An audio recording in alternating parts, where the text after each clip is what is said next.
Vamos a empezar entonces. Bien, nosotros hemos estado hablando últimamente acerca de las biomoléculas, ¿no? Estas moléculas que forman parte de la materia viva. Hemos hablado acerca de los glúcidos, los lípidos y las proteínas. Hemos visto algunas características entre ellos. Hemos hablado, por ejemplo, que los glúcidos, su función principal es darnos energía inmediata, ¿verdad? De los lípidos, darnos una energía que se almacena.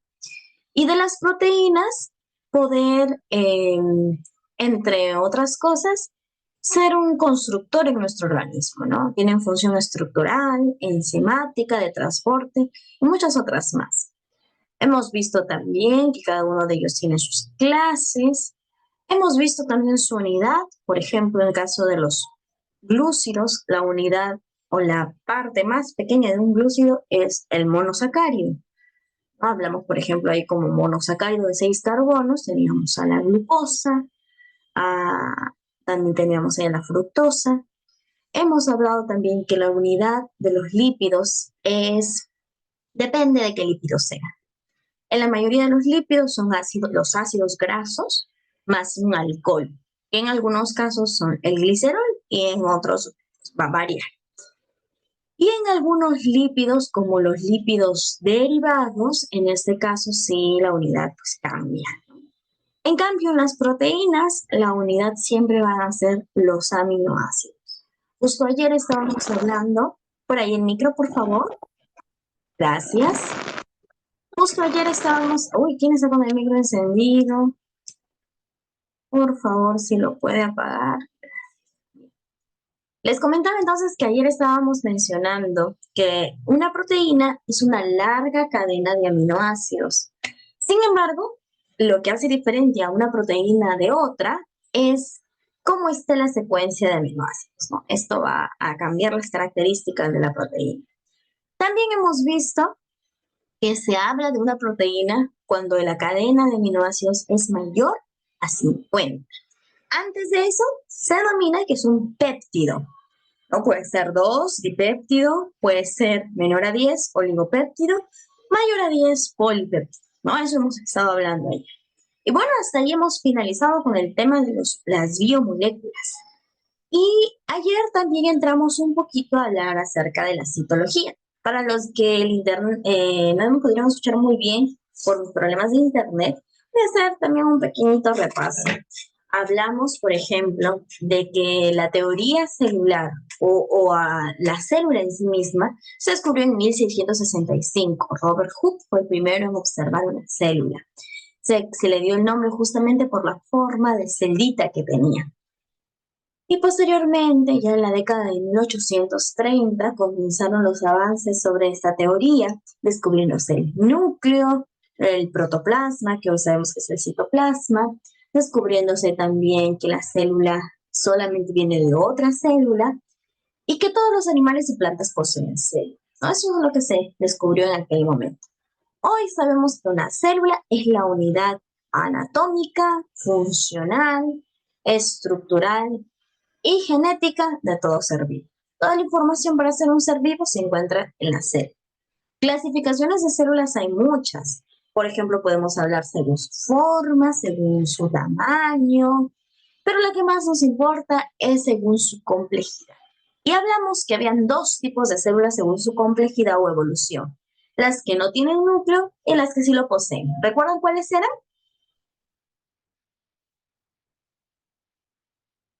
¿Alguien por ahí que lo recuerde? Puede encender su micro para decirnos cuáles eran estas células según su evolución. Teníamos células, ¿recuerdan? A ver, las que no tenían núcleo, ¿cómo se llamaban? Eucariota. Una de ellas era la eucariota, muy bien, sí. ¿Y la otra, cómo se llamaba? Procariota. Correcto, procariota. Entonces teníamos las células procariotas, carecían de núcleo, y las células eucariotas, que eran un poco más complejas y tenían un núcleo definido. Ayer nos centramos a hablar de las procariotas. Veíamos que a este grupo pertenecían las bacterias. No era tan amplias, son las bacterias que tienen un grupo entero para ellas. Y en las bacterias, pues ya habíamos visto algunas características que a pesar de ser pequeñas, pues cumplían las tres funciones vitales, ¿no? Se reproducían, se relacionaban y cumplían la función de nutrición. También hemos hablado que eran extremófilas, ¿no? Vivían en ambientes muy extremos. Y esta característica de poder vivir en ambientes muy extremos y sobrevivir era justamente porque ellas tenían una serie de capas que la protegían, ¿no? Por ejemplo, estaba la cápsula y después de la cápsula la pared celular y luego de la pared celular la membrana celular. Solo tenían un tipo de organelo y este eran los ribosomas. Entonces son algunas características de las células procariotas. Hoy nos vamos a centrar a hablar de las células eucariotas, del grupo al que nosotros pertenecemos. Y para ello, pues vamos a compartir la pantalla aquí, esperen un momento.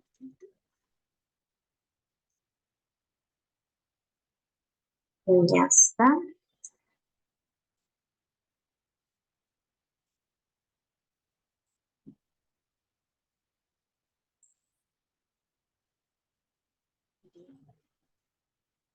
Ah, vamos a ver,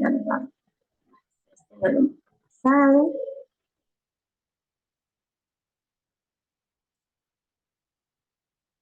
Nos quedamos hablando acerca de las células eucariotas.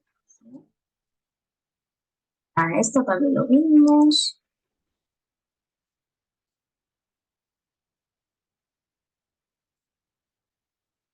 Aquí está. Muy bien. A ver, jóvenes, entonces vamos a continuar con nuestra célula eucariota. Su nombre se determinó debido a que el término eu significa verdadero y ya sabemos que cairón significa núcleo. Así es que a diferencia de las procariotas es que estas tienen un núcleo definido. ¿Y por qué es importante esto? Bueno, recordemos que el núcleo es el que posee el material genético, el ADN. Así es que al poseer el ADN, su ADN está resguardado, podríamos decir. Y esa ya de por sí es una gran ventaja sobre las procariotas que tienen el ADN circular desparramado en el citoplasma. Ahora, ¿por qué su núcleo es definido? Justamente porque tiene una doble membrana. Ya vamos a ver las partes del núcleo un momentito y pues tiene una doble membrana. Esto facilita que el núcleo mantenga su forma. También presentan organelos celulares. Recordamos, las procariotas solo poseían un organelo celular. Puedes anotar eso. Solamente su organelo eran los ribosomas. En cambio, si tú te fijas aquí en la imagen, podemos ver múltiples organelos. Los organelos son las partecitas que están dentro de la célula. Podemos ver, por ejemplo, aquí, cerca al extremo de la membrana, la pared de Golgi. Aquí, cerca al núcleo, está de rosadito, el retículo endoplasmático. Aquí en naranjita, que parece como un hot dog, las mitocondrias. Y así, muchas otras partes más que cumplen funciones importantes en la célula. Además, la célula eucariota posee citoesqueleto, una extensión del citoplasma compuesta por microtúbulos y microfilamentos que le van a dar dureza, firmeza a las células. Que la célula no es como una especie de masa gelatinosa, ¿no? Sino que tiene cierta forma, cierta estabilidad. ¿Qué organismos conforman este grupo? Este grupo está formado por animales, vamos a ver ahí, plantas, los protistas y los hongos. Estos cuatro grupos de seres vivos tienen células celulares. Entonces, podemos deducir a partir de la imagen que eucariotas son organismos tanto macroscópicos como los animales y las plantas, y tanto microscópicos como algunos protistas y algunos hongos. Entonces, podemos deducir eso. Estructura de las células eucariotas. Al igual que las procariotas, las células eucariotas desarrollan funciones vitales. Son más complejas, pero igual que ellas cumplen sus funciones vitales. Y estas son la nutrición, la reproducción y la relación, ¿no? Igual. Porque para ser un ser vivo, chicos, la condición es que realicen funciones vitales. Tal vez ustedes han oído hablar que los virus no son seres vivos. Y pues, ¿cuál es la, la razón? Porque nosotros pensamos, pero un virus causa enfermedades, ataca un organismo, hace muchísimo daño. ¿Por qué no considerarlo un ser vivo? Bueno, la razón principal es que el virus no cumple con esas tres funciones vitales, que hasta una bacteria lo hace. No se nutre, no se alimenta, no tiene un sistema de transporte, no excreta, porque todo eso involucra la nutrición, no respira, tampoco se reproduce. Él no se reproduce. Lo que hace es replicarse, que es un proceso un poco distinto, que podemos relacionarlo, pero es distinto. Y para replicarse no puede hacerlo por sí solo, porque él necesita de apoderarse de otras células, células huésped, y allí hacer una replicación. Solo así puede replicarse, pero no se reproduce. Y la relación, podríamos decirlo que hasta cierto punto se relaciona, entre comillas, al atacar a la célula, pero no como un ser vivo. Entonces, por eso no son seres vivos. Les recuerdo, para ser un ser vivo tiene que tener cumplir con esas tres funciones vitales. Ahora, ¿qué características tienen o qué partes tienen las células eucariotas? Tienen casi las mismas que las procariotas, solo con un grado superior de complejidad y tamaño, pero son muy similares.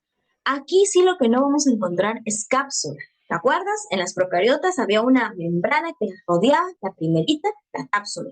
Aquí no los vamos a encontrar. Lo que sí vamos a encontrar es pared celular, pero solo va a estar presente en hongos y en vegetales. Y en las algas, claro.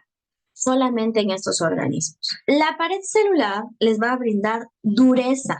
Por eso es cuando uno toca un tronco de un árbol o una planta, obviamente el tacto se siente más duro que si uno toca su piel, ¿no? Es porque la pared celular brinda resistencia, dureza. Las células animales y y los protozoarios presentan solo membrana plasmática. Podríamos decir que hasta cierto punto están más desprotegidas que las vegetales y los hongos, ¿no? Estas solamente son como las de la imagen, pura membrana celular. Si alguien hasta el momento tiene alguna pregunta, puede mandarla por el chat o por el audio, no hay problema. Lo que sí poseen todas las células eucariotas sin excepción, obviamente, es citoplasma. Ya sabemos que el citoplasma representa los 2/3 de agua de nuestro cuerpo. Así es que el citoplasma va a ser mayormente líquido. También posee un núcleo definido y su ADN o material genético va a estar contenido en el núcleo. Además, posee organelos y cada organelo cumple con una función específica. Si nos ponemos a pensar, la célula por sí sola cumple las funciones completas para ser independiente. Por eso es que hay organismos con una sola célula que, como las bacterias, ¿no? Que son independientes, no necesitan más de una célula, porque una sola célula ya es un ser vivo. En nuestro cuerpo tenemos, por decirlo así, millones de seres vivos, porque tenemos millones de células. Cada una tiene la independencia suficiente para poder ser autosustentable. Sin embargo, necesita obviamente de la energía que se le brinda de otras fuentes, ¿no? Como ya lo vamos a ver más adelante. Ahí están las partes, membrana plasmática, tenemos el citoplasma, tenemos el núcleo. Son las tres partes principales que toda célula eucariota tiene sin excepción. Y los organelos. Tipos de células eucariotas. Vamos a analizar dos. La animal, que es muy similar a los protozoarios, y la célula vegetal, que es muy similar también a la que poseen los hongos, las algas. Por eso vamos a ver estos dos grupos principales. Bien, vamos a ver que hay notables diferencias y semejanzas entre ambas, ¿no? Hay muchas semejanzas, sobre todo en cuestión a los organelos y a las tres partes principales, ¿no? Membrana celular, citoplasma y núcleo.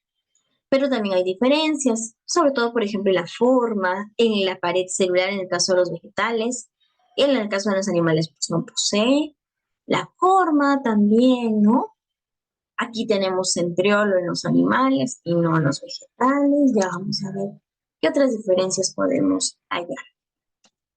Bien, aquí, aquí estamos más previsto una célula animal animada, ¿no? Animada. Igual aquí una célula vegetal animada. Y bien, empecemos con la estructura.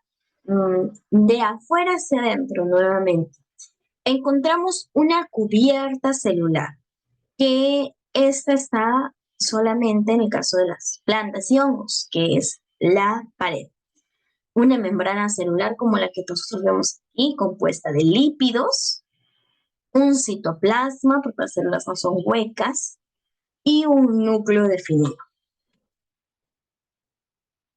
Vamos a comparar ahora sí los organelos y las funciones de la célula vegetal y animal. Superficie celular, yo voy a encontrar que en la parte más externa de la célula va a haber un glucocálix, una membrana celular y en algunos casos una pared celular. Respecto a la organización del material genético, yo voy a encontrar el material genético como tal, el ADN, y al núcleo en el cual está, y el nucleolo, claro.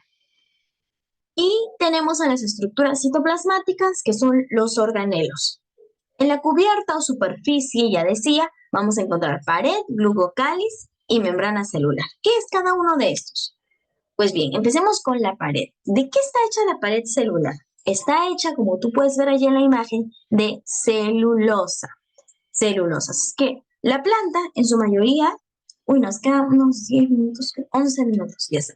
La planta, en su mayoría, es celulosa. Así es que es lógico que todas sus células en su pared estén hechas de celulosa. ¿Para qué tienen pared celular? Básicamente la pared celular tiene la función de protección y a la vez de dar soporte a la célula.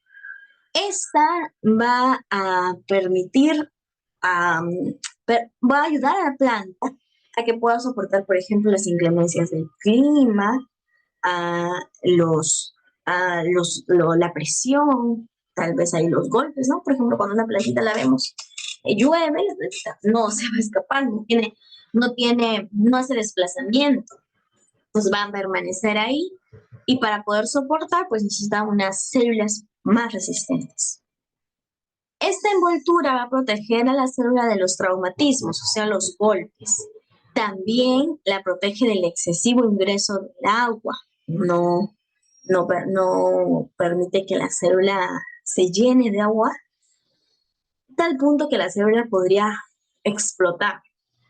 Ya sabemos que está hecha de celulosa, pero ojo, esto solo es en las plantas. Como ya habíamos hablado antes, en el caso de los hongos, está hecho de quitina. Presenta poros, porque obviamente por donde ingresa el alimento, ¿no? Te presenta poros, por el cual pues la planta puede comunicarse, ¿no? Unos poros, unas compuertas también pequeñas que le permiten comunicarse con otras células. Y poseen una gran rigidez. Ellas son las responsables de la forma de la célula, esta forma media poligonal, ¿no? Como un polígono. Y ya sabemos que se presenta en plantas y hongos. Ahora, les hablaba hace un momento de que las células tienen una especie de compuertitas, la pared celular, que permite una comunicación entre célula y célula. Estas compuertitas se denominan plasmodesmos. Esos plasmodesmos o aberturas permiten que exista un intercambio de información entre una célula y otra y también un intercambio de nutrientes. Entonces podemos ver aquí, miren, los plasmodesmos. ¿Qué es el glucocálix? Tal vez no lo hemos oído, no es muy común oír. Sin embargo, el glucocálix es una parte muy importante de la membrana celular. Esta envoltura sirve para el reconocimiento celular. Tiene forma de antena y más o menos su función es similar a la de una antena que capta señales. Esta también va a captar señales, pero químicas. Recibe las señales químicas. Y su composición está de oligosacáridos. sean glúcidos, ¿no? Son glúcidos. Estos están adheridos a la membrana celular, ahí está como lo podemos ver, y pueden captar información del exterior de la célula para poder enviar la información al interior de ella. ¿Quiénes tienen glucocáliz? Animales y protozoarios. No los tienen las plantas ni tampoco los hongos, porque ya sabes que ellos no se comunican por el glucocáliz, sino se comunican por los plasmodesmos. Bien, aquí está. Como podemos ver, la membrana celular está llena de glucocáliz. Hay algunos que son glucolípidos, por ejemplo. Ya sabemos que son lípidos a los cuales se han unido con un glúcido. Y también tenemos aquí, por ejemplo, las glucoproteínas. Bien. La superficie celular. Seguimos hablando ahora sí y llegamos a la membrana. Al igual que las células procariotas, la membrana va a servir como una especie de protección, de aislante. Va a aislar el contenido de la célula del ambiente, que puede ser hostil, al interior de la célula. Además, va a permitir la comunicación con otras células y va a regular el movimiento de materiales desde dentro hacia afuera de la célula. Como tú puedes ver en la imagen, allí en el GIF, vemos que esas estructuras de color verde, celeste, fucsia, actúan como una especie de compuertas. Permiten que ciertos componentes ingresen de fuera, perdón, hacia adentro. O también que salgan. Cuando, por ejemplo, la célula tiene exceso de sales, exceso de agua, esos también tienen una forma de salir. Y por acá, pues, pueden ingresar. Bien. Esta estructura, que parece como una especie de muro de lámina, va a formar los límites de la célula. Y a diferencia de la pared celular, en esta de aquí se realizan procesos indispensables para la vida. La pared celular más que todo tiene función de protección, de resistencia, pero la membrana no, la membrana va a ser selectiva. Por eso te decía que no es como un muro simple, porque esta va a elegir qué ingresa y qué no. Cada compuesto, podríamos decirlo, tiene como una compuerta especial por donde puede ingresar. Por ejemplo, aquí tenemos como ya vamos a ver más adelante, con puertas especiales para ciertos elementos. Bien. ¿De qué está compuesta la membrana celular? Básicamente, nuestra membrana celular está compuesta por lípidos y proteínas, pero en mayor cantidad de lípidos. Los lípidos son, como por decirlo, muros, y las proteínas son las puertas. La manera en que ellos se disponen está explicada en un modelo al cual llamamos modelo del mosaico fluido. Esta fue propuesta en 1972 por Singer y Nicholson. Ellos postularon que las moléculas que componen a la membrana no están fijas, ¿no? No es como que fueran algo duro, algo inflexible. No, sino es que estas se pueden mover, cambiar de dirección. Por eso es un mosaico fluido. También propusieron que la membrana está compuesta por dos capas de lípidos, por eso se le llama bicapa lipídica. Si podemos ver en la imagen anterior, miren, podemos ver aquí la cabecita del fosfolípido y la parte de abajo, los ácidos grasos. Y en la parte exterior, también, la parte interior, perdón, una cabecita, el fosfolípido de verde, y la colita de los ácidos grasos que está de celeste. Dos capas de lípidos, por arriba y por abajo, podríamos decir, súper protegidas, en las que en esta bicapa lipídica se están acomodando proteínas, como les decía, que funcionan como puertas. Ahí lo podemos ver mejor, ¿no? Por ejemplo, aquí vemos los redonditos son la cabeza del lípido y los marroncitos son su colita. Ahí hay un lípido. Y en la parte de abajo igual, ¿no? Una cabecita redondita y una colita marroncita. Dos capas de lípido, a modo de sándwich, ¿no? Sándwichito. Una capa para arriba, una capa para abajo. Incrustados las proteínas. Y el glucocáliz, que no nos olvidemos, que son los glúcidos que están allí captando señales químicas. Entonces nos damos cuenta que solamente en la membrana ya tenemos glúcidos, lípidos y proteínas. Miren lo importante que son. Ahora, este modelo de mosaico fluido de Nicholson y Singer nos habla, como les comentaba, que la membrana es fluida, es constante, se mueve, es semilíquida, tiene un grado de fluidez, de movimiento. La proporción es que tenemos 45% lípidos, bastante, 50% de proteínas, lo cual nos indica que hay muchísimas compuertas y 5% glúcidos, o sea, el glucocalis. ¿Cuáles son sus funciones? En primer lugar, separa el contenido intracelular del extracelular y le equilibra, que justamente viene con su segunda función. Cuando la célula tiene, por ejemplo, exceso de agua, a fin de que la célula no esté inflada, hay mecanismos que permiten que el agua pueda salir y la célula se mantenga en equilibrio. Al igual como si la célula tiene escasez de agua, también permiten que el agua pueda ingresar.